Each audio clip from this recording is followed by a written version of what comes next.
Hey guys, Josh here. So, last time in Chord World we talked about triads. What I want to talk about today is triad inversions. So, if you recall, a triad is the root, the third, and the fifth. So it could be major, it could be minor, it could be diminished, it could be augmented. Those are the four types of triads. Mostly focusing on major and minor for now, just to keep it tame around here. So an inversion is when you take that root, third, fifth shape and change which note goes on the bottom. So for example, if I take this root, third, fifth shape and I move this lowest note up an octave, so I'll move it up to here, then I've got third, fifth, and octave on top. This is called first inversion. When we've got the root on the bottom, it's called root position. And when I've got the third on the bottom, we call it first inversion. So since there are three notes in the triad, we have three possible notes that could be on the bottom: the root, the third, or the fifth. So I've got fifth, octave, third.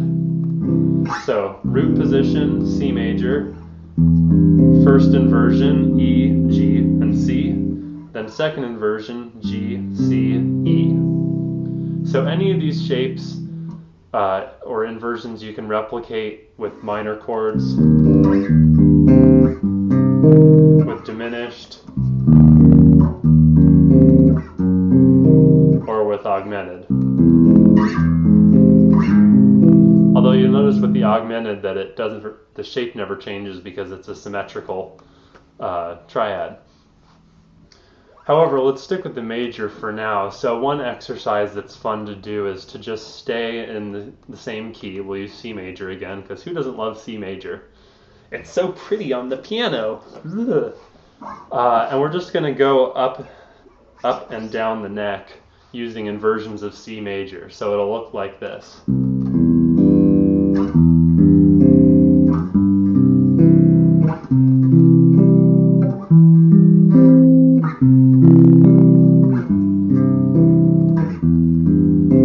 And then we'll just loop it.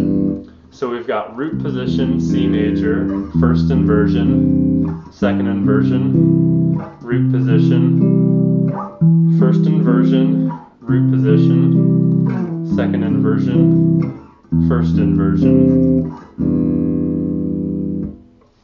We'll do that one more time, just so you can follow along. 2, 3, 4.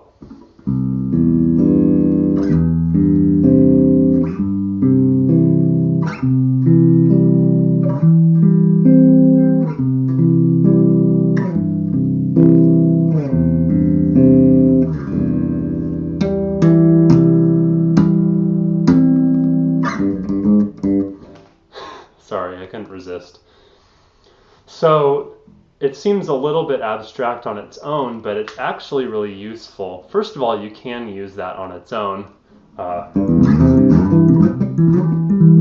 It's a nice way to get up the neck without really changing tonality, and it sounds kind of cool, especially if you do it fast. And it kind of paves the way to do some sweep arpeggio stuff, which I'm sure I'll be talking about in the future, because I love sweep arpeggios. But one of the reasons that inversions have been used historically and currently is because it's a way to smooth out a chord progression. So for example, you'll remember from last week we used a simple 1-4-5 progression using triads. Just C to F to G back to C. So here's one way you could use inversions to smooth out that chord progression. We'll do C in root position, first inversion, then we'll go to the F chord in root position. We'll go up to first inversion just to provide a little movement. Then we go down to root position with the G chord, down to second inversion of the G chord, and then to a root position of the C chord. So it'll sound like this.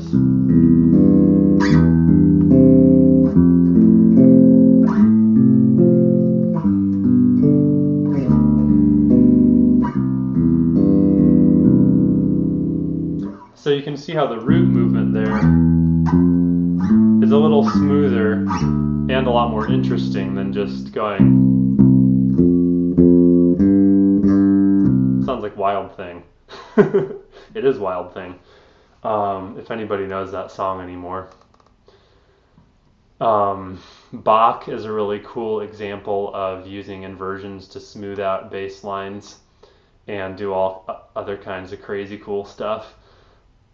But I use inversions all the time, and again, it'll pave the way for doing some really cool stuff with sweep arpeggios, which I'll just tease you with for now, and then we'll talk about it at a later date.